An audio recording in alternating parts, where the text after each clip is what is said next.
ना तो आतंकी डॉक्टर्स का कोई मॉड्यूल बचेगा, ना ही जिहादी मंसूबा पालने वाले दहशतगर्द। सबका हिसाब होगा।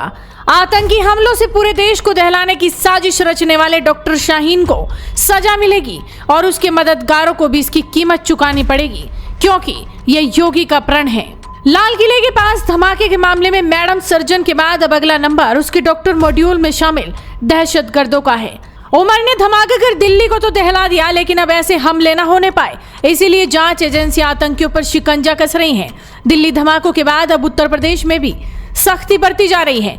आगरा में सुरक्षा जांच चल रही है तो कुछ लोगों को इससे नाराजगी है। दिल्ली धमाके के बाद उत्तर प्रदेश की एटीएस एक्शन में है, क्योंकि व्हाइट कोट मॉड्यूल के कई सिरे उत्तर प्रदेश में ही आकर मिल रहे हैं। उत्तर प्रदेश से अब तक 5 डॉक्टरों की गिरफ्तारी हो चुकी है।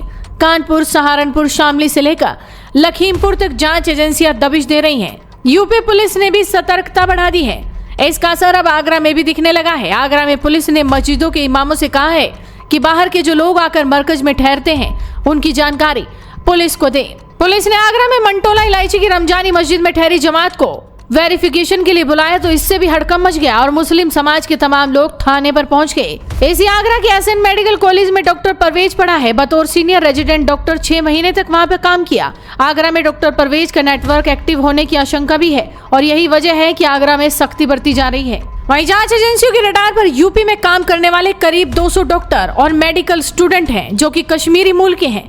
आशंका इस बात की है कि लखनऊ, कानपुर, सहारनपुर इन समेत कई शहरों के अस्पतालों के कुछ डॉक्टर ऐसे हैं जिनका लिंक आतंकी डॉक्टर वाले मॉड्यूल से हो सकता है, क्योंकि डॉक्टर शाहीन खुद 30 से 40 डॉक्टरों के सीधे संपर्क में थे।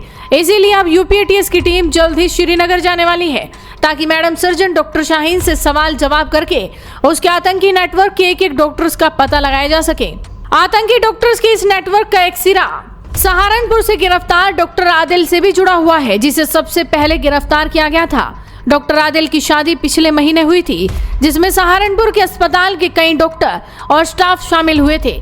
इसीलिए यूपी एटीएस उसकी शादी में शामिल हुए डॉक्टर्स की भी लिस्ट बना रही है, जिनसे जल्द ही पूछताछ की जाएगी। डॉक्टर शाहीन का भाई डॉक्टर परवेज अंसारी भी इस वक्त सुरक्षा एजेंसियों के शिकंजे में है। वहीं बताया जा रहा है कि डॉक्टर शाहीन से पूछताछ में खुलासा हुआ है कि नेटवर्क सिर्फ फरीदाबाद या सहारनपुर में ही तैयार नहीं था, बल्कि पाकिस्तान, मलेशिया, तुर्की, यूएई, मालदीव और बांग्लादेश में भी नेटवर्क बना लिया गया था। बताया जा रहा है कि आतंकी डॉक्टर्स का एक पूरा मॉड्यूल दिल्ली की कई जगहों को धमाकों से दहलाना चाहता था और उसके बाद विदेश भागने की तैयारी थी। डॉक्टर शाहीन ने तो वीजा के लिए अप्लाई भी कर दिया था, लेकिन सहारनपुर से डॉक्टर आदिल के पकड़े जाते ही पूरा नेटवर्क सतर्क हो गया। अल फलाह यूनिवर्सिटी से लेकर इंटीग्रल यूनिवर्सिटी तक यूपी एटीएस अब ये पता लगा रही है कि जिस डॉक्टर्स के मॉड्यूल को डॉक्टर शाहीन ने बनाया उससे और कितने डॉक्टर्स और मेडिकल स्टूडेंट्स जुड़े हैं, ताकि मैडम सर्जन की बारूदी साजिश की एक एक कड़ी को बेपर्दा किया जा सके।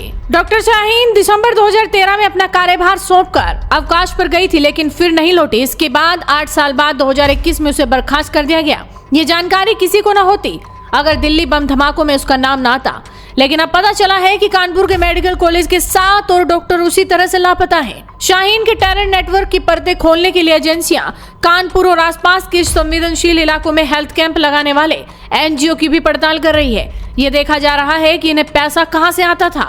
इतना ही नहीं, कश्मीर से आकर गर्म कपड़े और मेवा बेचने वालों का भी सत्यापन किया जा रहा है। इनमें से बहुत से लोग संवेदनशील इलाकों में ही कमरा किराए पर लेकर रहते हैं। यानी कि योगी फोर्स ने पूरी तैयारी कर ली है।